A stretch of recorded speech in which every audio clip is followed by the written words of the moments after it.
Sera-t-il là pour toi dans les moments difficiles? Seras-tu capable de prendre soin de ta famille, de tes enfants, si jamais tu arrives à en être incapable ou à tout simplement disparaître? Est-il là lorsqu'il faut te soutenir dans tes projets? Très très important, sais-tu garder tes secrets? Si à toutes ces questions, tu as répondu par l'affirmative, alors laisse-moi te dire que tu as dans ton entourage une espèce des plus rares, je dirais même en voie de disparition, qu'on appelle une vraie amie.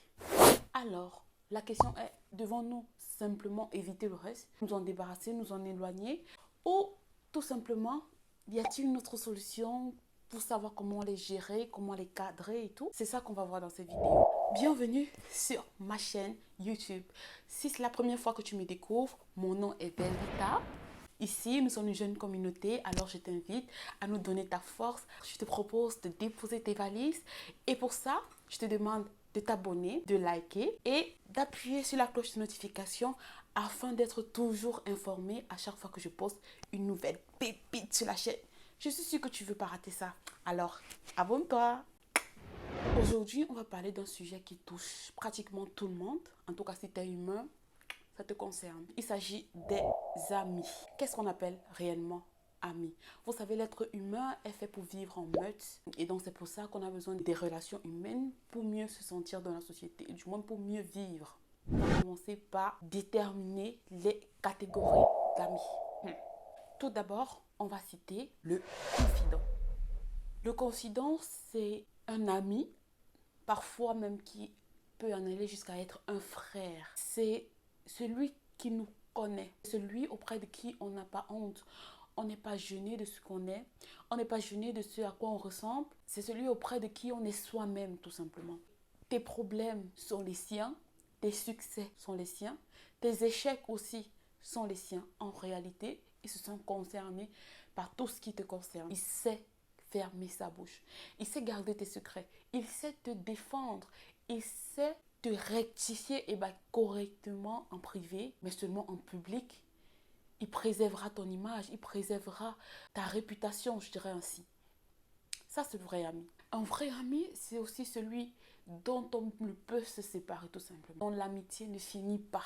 Ni l'espace, ni le temps, ni la distance ne peuvent vous séparer réellement de cet ami-là. Vous pouvez faire 1 an sans vous parler, 2 mois, 3 mois ou 6 mois sans vous parler.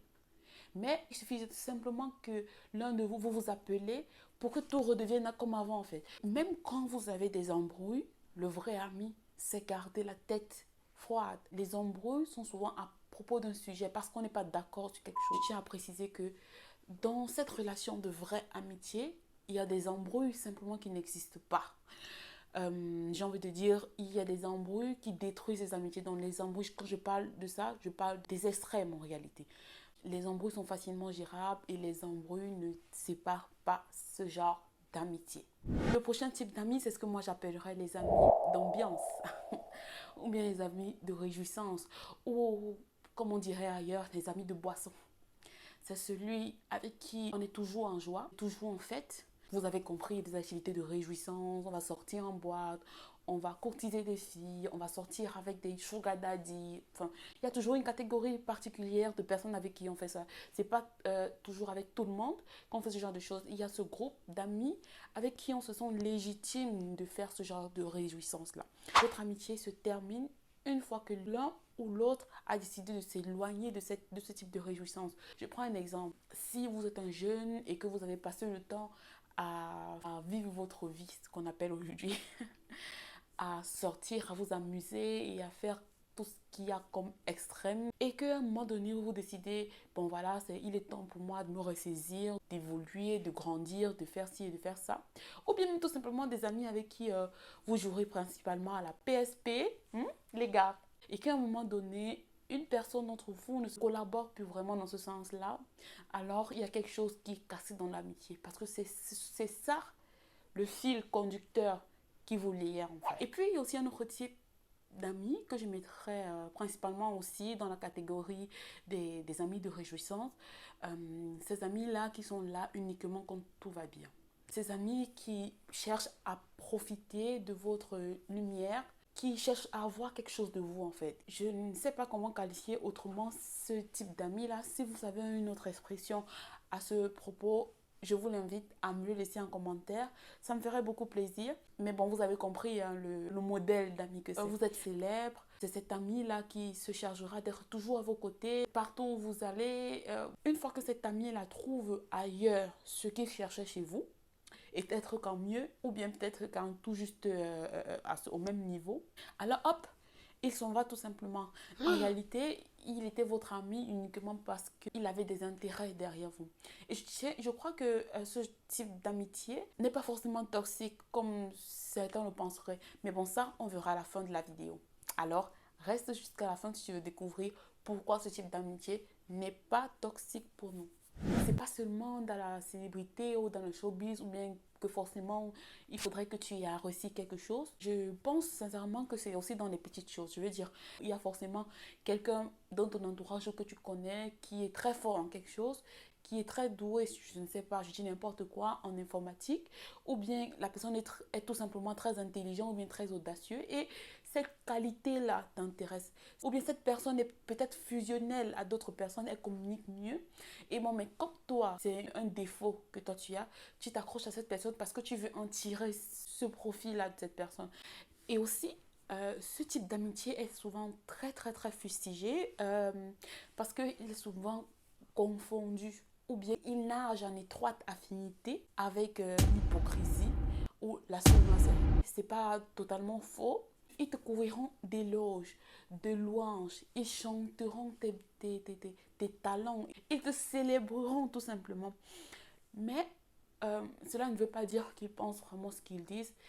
Ils ne font qu'engraisser l'animal qu'ils finiront par manger. Par contre, seront prêts à aller révéler cette chose hors de votre cadre amitié, mais à ce moment, dans la version réelle de leur pensée. Ensuite, il y a ce type d'amitié qui est pour moi, je trouve, le plus redoutable. Les amis camarades, tout simplement des camarades. Je dirais que ce type d'amitié est souvent très très très confondu avec les vrais amis. Vous êtes amis parce que vous traversez les mêmes situations, vous traversez les mêmes difficultés ou bien les mêmes joies, vous vivez la même chose systématiquement, vous avez fréquenté par exemple la même école. Une fois que cette ambiance, cette situation, ce combat n'existe plus, votre amitié s'arrête ou bien elle devient tout simplement toxique.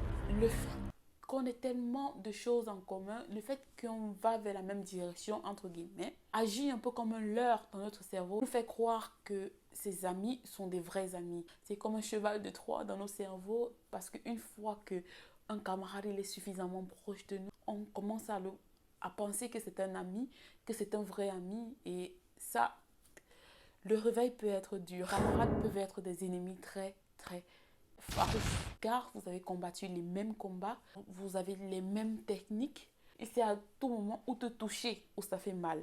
Et c'est là où le bas blesse effectivement parce que c'est une amitié pour moi un petit peu dangereuse. Vous connaissiez maintenant tous ces types d'amitié.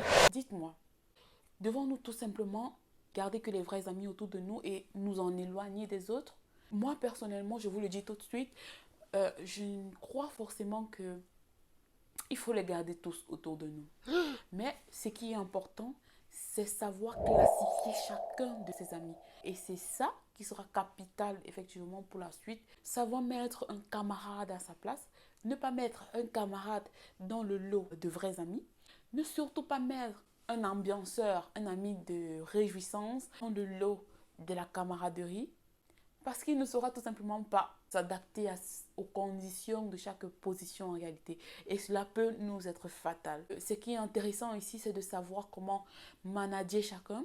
Et je pense que dans une amitié, c'est aussi du gagnant-gagnant. Chacun doit trouver un avantage, que ce soit un bien-être, que ce soit financier, que ce soit émotionnel, que ce soit et tout. Chacun a son importance.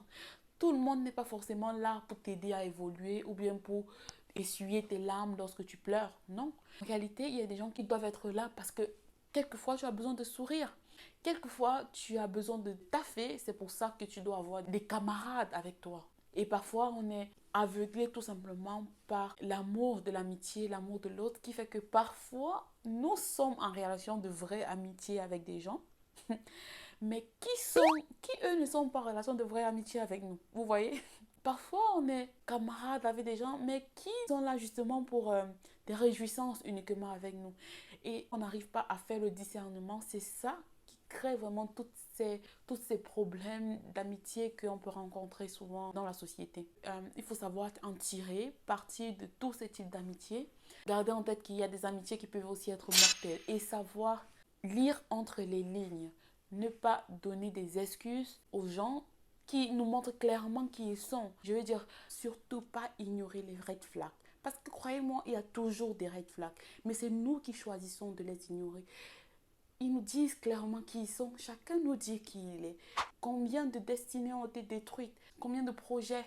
Combien de personnes ne sont jamais arrivées au bout de leurs idées. Parce que simplement on a ignoré les red flags. Alors fais gaffe parce que les pires trahisons sont souvent faites par des personnes qui sont très proches de nous. Nous sommes arrivés au terme de cette vidéo. J'ai pris un énorme plaisir à vous tourner cette vidéo parce que vraiment des amitiés, croyez-moi, j'en ai vu pas mal et beaucoup d'amitiés tordues. Et on est toujours là.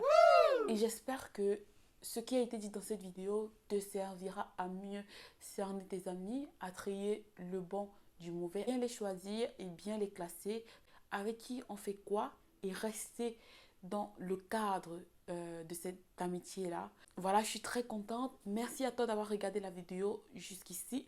J'espère que la vidéo t'a plu. En tout cas, moi, j'ai pris un énorme plaisir à travailler sur ce sujet. Alors, je t'invite à liker, à t'abonner, à partager et surtout, n'oublie pas d'appuyer sur la cloche de notification qui est juste là. Comme ça, tu seras toujours informé à chaque fois que je poste une nouvelle vidéo sur la chaîne. Alors, à notre prochaine vidéo. Ciao, ciao!